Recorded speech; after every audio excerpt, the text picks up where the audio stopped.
안녕하세요. 강동 경희대병원 재활의학과의 유승돈입니다. 반갑습니다.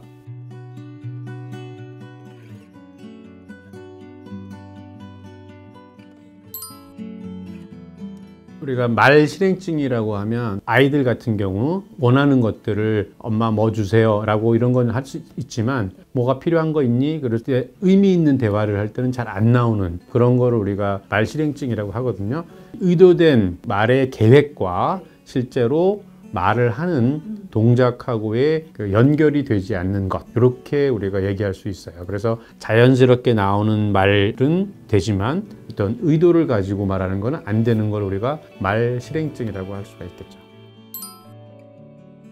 말실행증의 경우에는 언어지연과 발음장애가 같이 혼합되어 있는 경우가 많고 진단하기가 좀 쉽지 않은 부분이어서 어떤 특징이 있는지를 우리가 잘 알면 상당히 도움이 많이 될 것 같아요. 그래서 만 3세가 넘었는데도 이제 이런 증상이 있을 때는 한번 의심해 보세요 하는 그런 것들이 있거든요. 말할 때마다 같은 단어를 똑같이 말하지 못하는 경우, 토끼 하면 토끼, 또기, 또기 뭐 이런 식으로 일관성이 자꾸 떨어지는 거죠. 두 번째는 이제 스트레스를 받거나 감정적으로 막 안 좋은 상황일 때는 음절이나 단어를 잘못 말하는 경우가 많고 소리나 음소가 이렇게 다른 말로 대체되는 경우가 많고요. 그리고 짧은 경우는 잘하지만 말이 길어지면 잘 말을 못하는 경우, 그리고 예를 들어서 무궁화꽃이 피었습니다 이런 억양이 없어지면서 무궁화꽃이 피었습니다 이런 식의 단조로운 음절도 되고 강세나 억양이나 잘 못하게 되고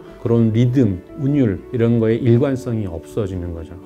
이런 경우가 있다 그러면 우리가 단순한 발음장애가 아니고 말실행증이 같이 있는 발음장애일 수도 있겠구나 라고 의심을 하시는 게 좋습니다. 발음장애라고 왔는데 6개월, 1년을 치료했어요. 그러면 대개 발음장애 같은 경우는 좋아지거든요. 근데 호전이 없다 그러면 일단은 말실행증이 있지 않은가 라고 한번 의심을 해서 전문가와 좀 상담하고 평가를 받아보는 게 중요하거든요. 네. 말실행증 같은 경우는 시작이 잘 안 되거나 말 자체의 정확한 발음, 말소리를 만드는 거 이런 거에 문제가 있기 때문에 입모양을 보여준다든가 소리를 들려준다든가 그 차이를 느끼게 해준다든가 틀린 말소리와 맞는 말소리 그런 그 목표 자체가 좀 달라서 치료 자체가 좀 다를 수가 있죠. 말실행증이 있는 경우에 3회 이상 집중 치료를 해서 한 6개월 정도 치료를 해보시고 많이 좋아진다 그러면 그 횟수를 좀 줄여나갈 수 있을 것 같아요. 처음에는 좀 집중해서 치료를 하시고 또 일반적인 발음장애와는 달리 치료 기간이 길어지거든요. 그래서 일부 좋아졌다고 해서 중단을 하시지 말고 치료를 좀 지속하시는 게 좋습니다. 아동기에는 발달 또는 이제 원인이 없는 경우가 많은데 우리가 이제 뇌를 보면 이제 우뇌와 좌뇌가 있는데 우뇌와 좌뇌가 이제 2세에서 5세 정도가 지나면 원래는 같은 기능을 하다가 이제 분화가 돼요. 그래서 효율성을 갖게 되는데 뇌의 그 앞쪽 부분에 주로 말실행증하고 관련된 그 병변이 있는 경우가 많습니다. 또 한 부분 다인자라고 볼 수가 있고요. 최근에 이런 아이들이 좀 많은데 이런 유튜브나 SNS 너무 많이 보여주는 경우에 아이들이 생각하고 뇌가 발달할 수 있어야 되는데 자기가 원하고 좋아하는 것만 계속 몇 시간씩 유입이 되니까 실제로 언어 지연이 되거나 말실행증이나 이런 언어 자극이 덜 들어가면서 생기는 경우도 있는 것 같아요. 성인의 경우는 대부분 후천적이에요. 후천적이고 원인이 있고 이제 원인 중에서도 뇌졸중으로 인한 경우가 제일 많습니다. 한 60% 정도 되고요. 암이라든가 퇴행성 뇌질환을 앓는 경우에서도 이게 생길 수가 있어요.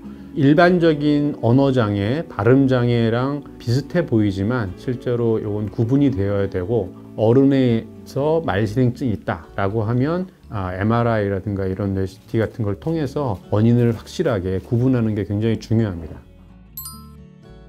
언어 발달이 주로 이제 이루어지는 말이 막 폭발적으로 증가되는 이제 3세부터 치료를 하면 좋고요. 발음이 완성되는 6세까지는 치료 기간을 좀 두고 한 3회 이상 집중 치료를 좀 해야 된다는 거고요. 사실 포기를 많이 해요. 치료에 해도 효과가 좀 적은 경우가 많고 이제 문제가 뭔지도 아는데 안 되니까 보호자분들이 안 한다고 생각을 하는 경우도 있어요.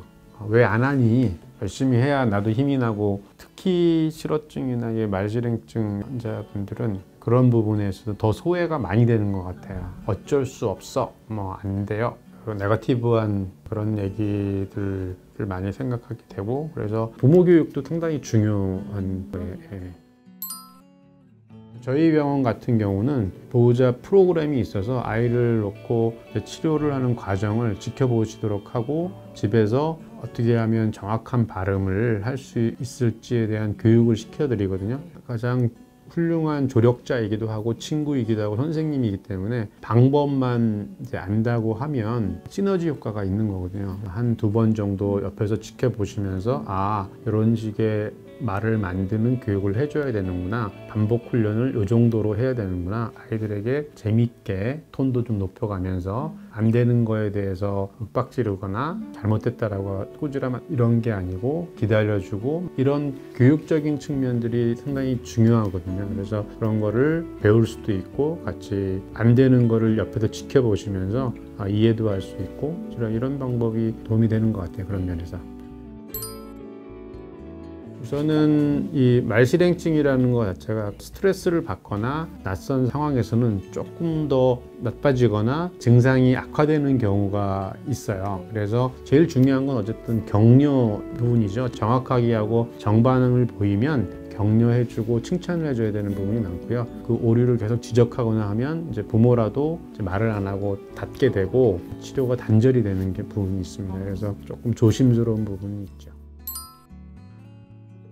이제 성인 말실행증 같은 경우는 처음 시작할 때 더듬는 증상이 있잖아요. 이제 그런 것들을 더듬지 않도록 글씨를 준다든가, 또는 뭐 사물을 제시한다든가, 입이나 턱의 움직임, 말을 만드는 것들을 정확하게 보여주고 정확하게 발음을 할 수 있도록 도와주는 거거든요. 그게 중요한 부분이고, 오류가 생기는 거에 대해서 이런 오류가 있었던 걸 어떻게 정확하게 해주느냐가 가장 중요한 치료가 되는 거거든요. 언어치료실이 같이 구비되어 있는 재활학과 진료를 보시면 도움을 많이 받으실 수 있을 것 같습니다. 성인의 경우에는 뇌를 자극하는 자기장 치료라는 것들이 있거든요. 막혔던 부분이 이제 발화가 잘 되고, 이제 이런 현상들이 있어서 그런 치료를 또 같이 한달지, 그다음에 이제 약물도 같이 병행해서 그 가상현실을 통한 복합적으로 하는 치료를 하고 있죠.